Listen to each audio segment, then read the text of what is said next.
Welcome back, everybody. I'm the Todd Father 6, and this is the third installment of our series, Is It Worth It?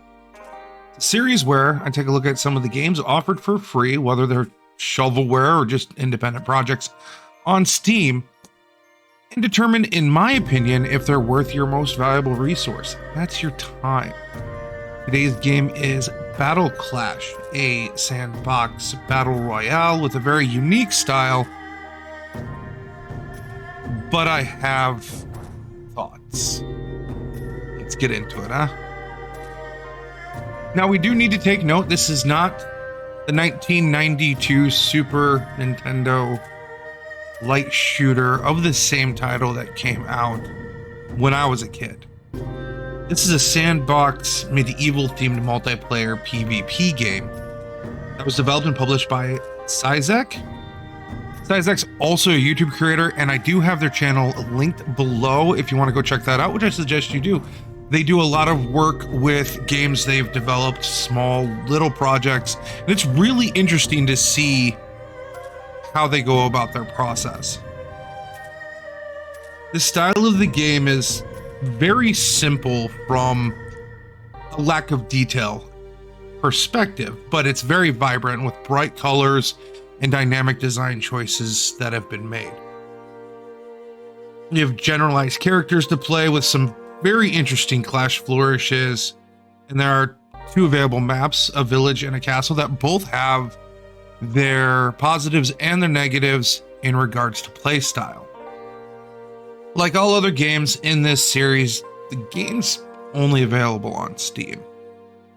There's no controller support listed, however, an Xbox controller does work in some function, but it's not the greatest experience, especially with some of your range-based classes within the game.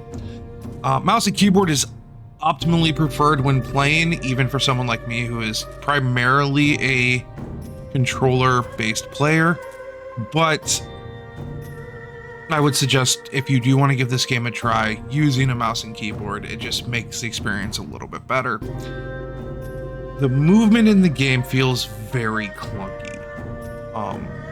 It feels inconsistent, and it's really hard to explain until you experience it yourself. It's not a very fluid type movement mechanic.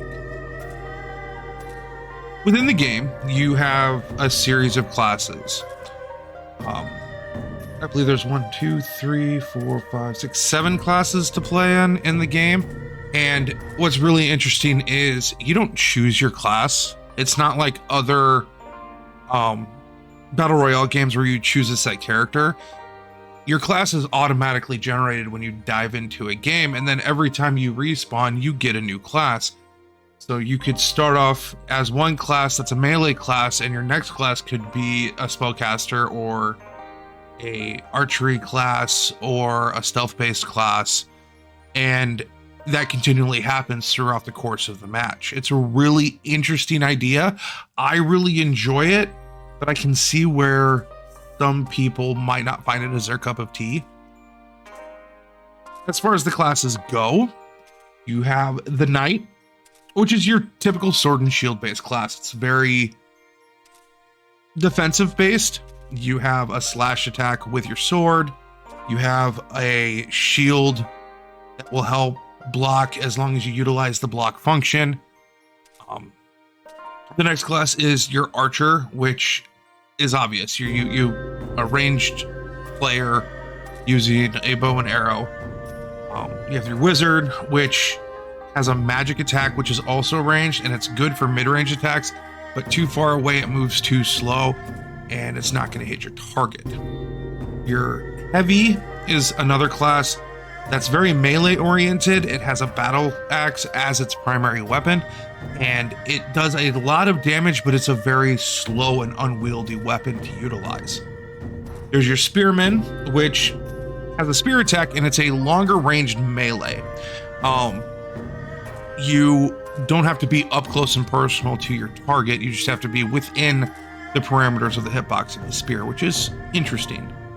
Your assassin carries 2 daggers, is a very close combat, very in-your-face style melee. minor damage compared to like the sword and shield based knight or your spearman or your heavy, but it's a lot faster when you're attacking as well.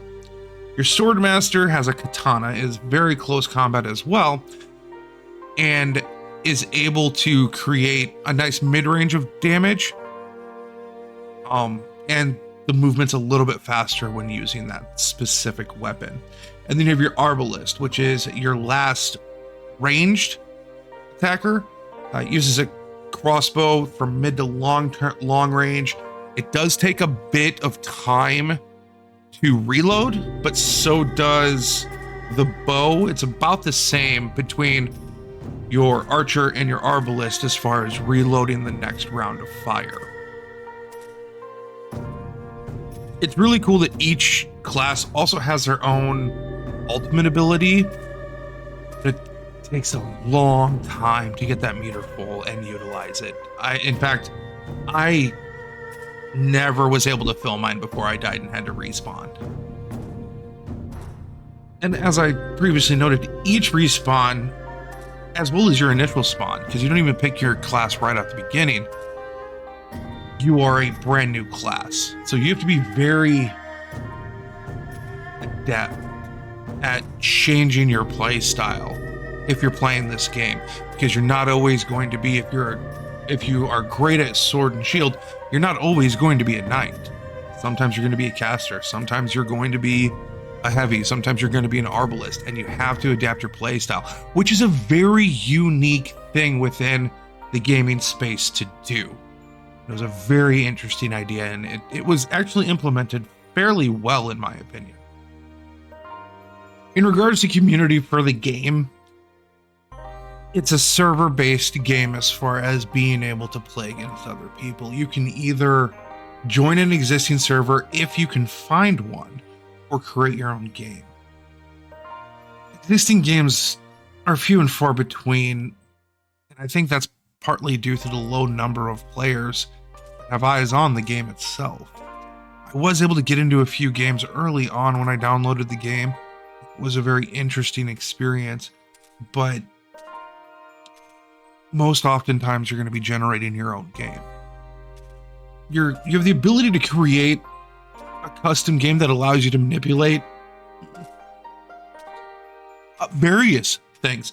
How long the game lasts, the number of bots that you use, which of the two maps you're using, your ultimate and health regeneration, whether or not that ultimate stays with you when you respawn. And I never realized that until I was going through some footage and going through some of the just base mechanics of the game. Overall, there's not a huge server base for the game, and there's not a huge community base for the game, which is a shame, because with eyes on this project and this project growing, there's enough interesting differences here to the Battle Royale genre that I think could be used and built upon. That's just my opinion. As is common with games in this series, Battleclash has no critical reviews. It makes sense. The game itself is pushed onto Steam as kind of a passion project by its developer, and not so much a game that draws a lot of eyes, especially from the major video game critics of our day. There are Steam reviews, though.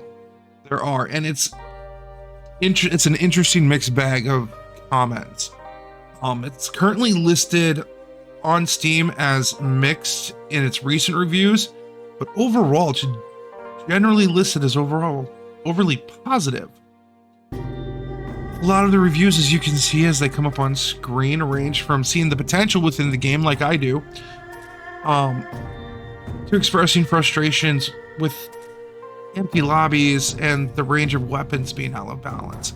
And these are all things that could be fixed if there was a community based around this game, if the developer was more than just a single individual creating this game as a project to probably test their skills, and if there was a team that was helping build this game.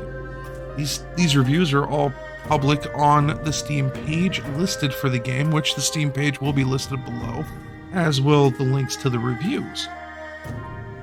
The issues, however, with the game do tend to outweigh some of the positives. Yes, I do see a lot of potential with this game, but there are some issues that would need to be addressed moving forward if this game was to build a larger community. And that's the biggest issue. There seems to be no community around this game. Games that are similar in the genre of Battle Royale all have their community, whether it's Farlight 84 or Fortnite or COD. All of these games have communities built around them. Some are great, some are not, but there's still communities built around the gaming experience. This one doesn't seem to have much of one, if any at all. I was able to get into a couple of games, especially early on when I started playing it, but it was just me and the one person who was hosting the game.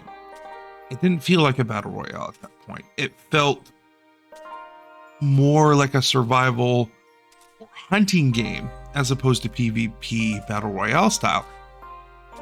Especially if you don't know what you're doing, you're just running around trying to survive. Now, there is something that can be taken from that. That is a very interesting concept. Games can be successful doing that. Look at Dead by Daylight, Texas Chainsaw Massacre, Friday the 13th when the servers were up for that. So there can be a community for that as well. But that's not what the game's built as, and it's not what the game's designed as. Again, the biggest thing that's hurting this is lack of player base and community within the gaming culture as a whole. Stealth game with bots, though, if you're making your own game and you're playing with bots, it is very interesting because the bots are highly aggressive. It's actually really interesting because the bots will be very aggressive, not just tracking down and hunting the player to fight them, but the other bots. The AI will fight itself, and it's very fun to watch.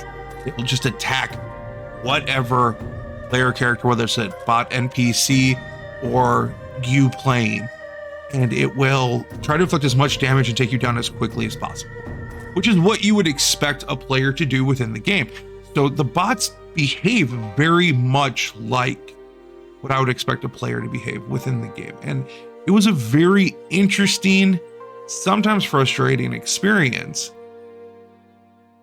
but it definitely shed a light on how the AI works within the game a lot better, in my opinion. So, my thoughts. As you can probably tell leading up to this section of the video, overall, I think conceptually there's a lot to this game that could have legs if that's where we were going with it. I think the game is built on an amazing idea. I think it is a very interesting concept. I think with the right number of players, the right community base, and the right patch schedule and updates, the game itself could be really fun. The simplicity of the art itself and the general concept makes the game a great battling game in its potential form currently. You don't have to worry about skins. You don't have to worry about ammo loadouts. You don't have to worry about microtransactions. You have to worry about spawning in and taking down your opponent. That's it. Pure base battle royale. And it's fantastic as far as an idea goes. Even the randomization of your class when you respawn provides an interesting flavor to the game that has such great potential for something that's on this more simplistic end of the scale when it comes to the battle royale genre. It allows for players to change their playing style each time that they jump in, but it can also be a problem if you have a stringent player who is very, very dead set on playing one style. Both ideas have their pros and cons, but as a mechanic within the game, I can see where the idea was coming from, and I can see that this randomization allows for a whole different user experience, and I personally think it's amazing. I do believe with some proper development, time, and balancing, the game could be something that a large group of players could form a community around. It seems like the perfect game for an old school LAN party, or getting online on Discord with your friends, or a stream battle concept. Conceptually, it is very, very sound, but it is lacking in its player base. But is it worth it? In the current state of the game, honestly, no. That breaks my heart to say it. The lack of player base and the unbalanced play style makes the game feel more like a chore than it does an enjoyable experience to play. Though there is a strong base for a potentially fun and great game here, there's a lot of work that needs to be done to bring that to fruition. I'm really hoping you give it a try, because maybe if we can get more people interested in this game, maybe we'll see it grow. Maybe we'll see some of the changes that I've listed and people have listed in the reviews done. Maybe we'll see a community be built in real time around a game that isn't going to try to take you for all your money. Or maybe the game will die and no one will play it. That's up to you. Thanks, everyone.